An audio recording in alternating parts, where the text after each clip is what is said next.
Welcome to the Creative Play and Podcast Network. Join us as we share our favorite RPGs, one-shot games, tabletop games, reviews, and convention panels. Sit back and enjoy the show.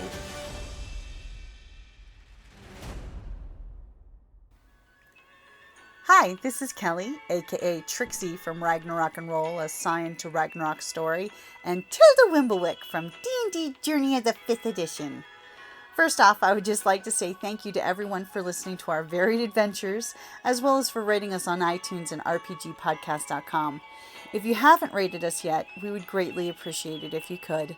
And if you're looking for more ways to support our efforts, we are now on Patreon, a great site where you can help us continue making more podcasts, as well as some special surprises for our patrons. If you can, please look us up at www.patreon.com/cppn. Every little bit helps. And again, thank you for listening. Hey guys, Jim here And Kelly with Creative Play and Podcast Network's RPGaDay 2023 Marathon. We are actually literally 2/3 the way through the month already. This month has gone by so fast. Oh, it's been a rough month though. It's been a long one and a rough one. But for the 21st, the question is, what is your favorite licensed RPG? Well, again, there are so many. Of course, D&D, I love, it was my first, it was, and I love the Star Wars, but I would have to say, I don't get enough Scion. I like the Scion, the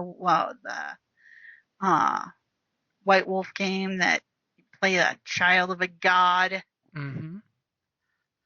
Heck yeah. And I'd really, really love to do a Dresden Files one, Fate system with the, but when we talked about doing the Gaslight version, yeah, that'd be cool. Yeah, see, for mine, I would have to go with favorite licensed RPG would totally be Star Wars. Because I am a huge fan of Star Wars and the entire, licensed, franchise of the IP. And Star Wars as a game is super easy because you can sit down and everybody who has seen Star Wars, not everybody has, but who has seen Star Wars can totally latch onto something almost immediately. Whether they want the merciless bounty hunters or the conniving smuggler scoundrels or a possible Jedi or even a farm boy or girl who just has a touch of the Force in them. Yeah, and you just by saying it evokes, you can see the world, and having that that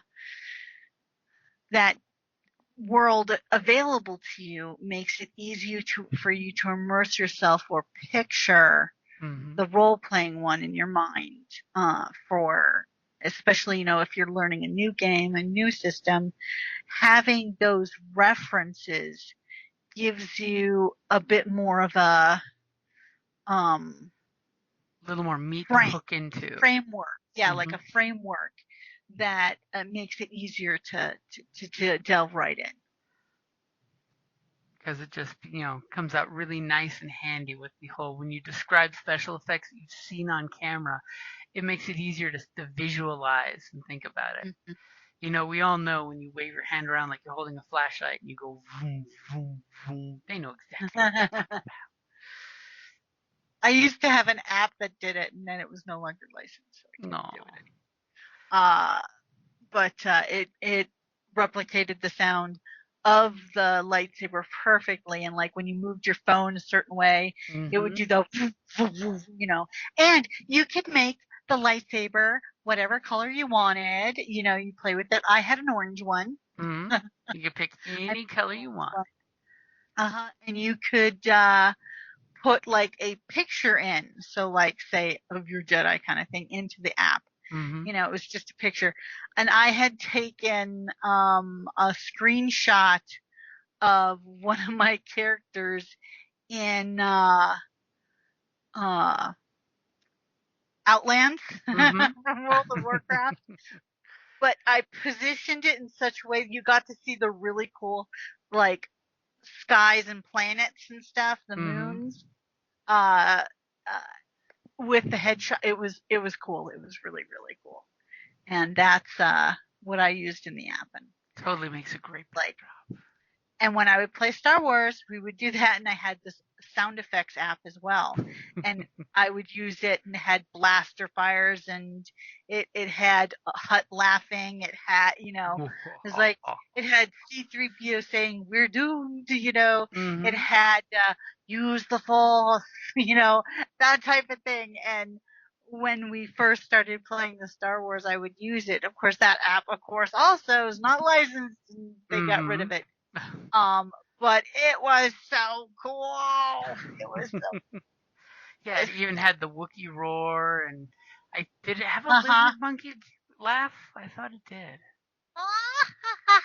Mm-hmm. Yeah, and it had TIE fighters. The TIE fighter scream. That whoosh by, type of. It was really cool.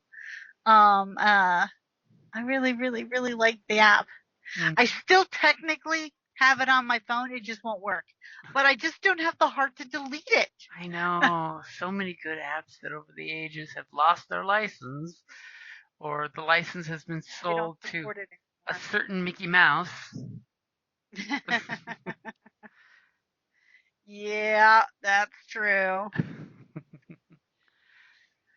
The Mickey Mafia. the joy of licensing, because there's nothing worse than when the license is lost, because that can cost you an RPG.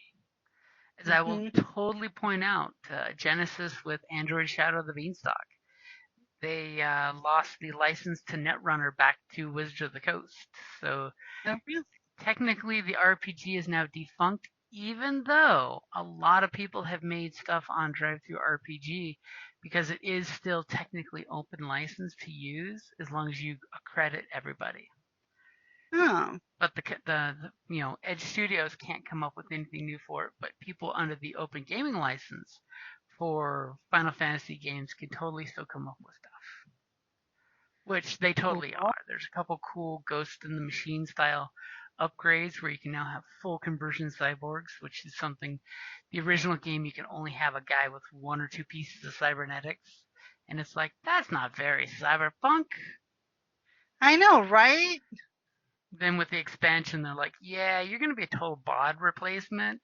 You just have a brain case, like in Ghost in the Machine. Mm. And it's like, yeah, that's better. But I'll totally throw that out for a favorite licensed RPG. Second runner will totally be Android Shadow the Beanstalk, because with that setting, you could go Cyberpunk. You could go Total Recall, because they had this, like the TV show Total Recall where they were the cops, or the Total Recall where you're in the new crazy future version of Total Recall. Just don't go through the earth. That's stupid. I know. I'm sorry. And even though there is a licensed RPG for the Expanse, you could use Android Shadow the Beanstalk to play the Expanse, because they've got the loonies, which are just like the Belters, the low gravity folks. And then, of course, the folks on Mars. So it's an RPG setting that you can use for so many things. So that'll cover us for August the 21st. Favorite licensed RPGs. And of course, I know one of your honorable mentions would probably be ElfQuest. Yeah. Well, I mean, I never got to fully play it, but I was starting to look at the PDFs that you gave me. So yeah, I mean, yay! I love the ElfQuest. It's a great IP. It totally needs a reboot. Just gonna throw that out there. We were so supposed to have like a a movie. It never happened, and all sorts of stuff. But yeah, the whole trying to get projects to happen is not easy. Especially since so many people want to get options for the IP, but then not pay out for the IP. yeah. Give us your baby so we can make money off of it, but don't expect us to contribute. Yeah. Oh no, Hollywood. but it has still very, very loyal fans. Mm-hmm. Oh, and they still do the con circuit, which is great. Wendy and Richard Penny. Mm-hmm. Alrighty, guys. I think that'll wrap us up for the day, as we will be back tomorrow. And tomorrow we will find out what a secondhand RPG purchase is that you consider one of your favorites. Through the years I've gotten lots of good secondhand books. Yes. One of my favorite sections. Yeah, well, yeah, that's also from friends saying I need to rehome this bookshelf, and I'm like, if it's 1 or 2 books, that's great. And a certain awesome person's like, yeah, here's 3 big bags of books. Mm-hmm. I'm probably going to have to pick that here one I as my scold favorite. you about it, and then a friend of mine goes, well, do you want this? I'm just going to get rid of it. It's like, you can't get rid of this book. Every RPG game you get rid of, you can never get back.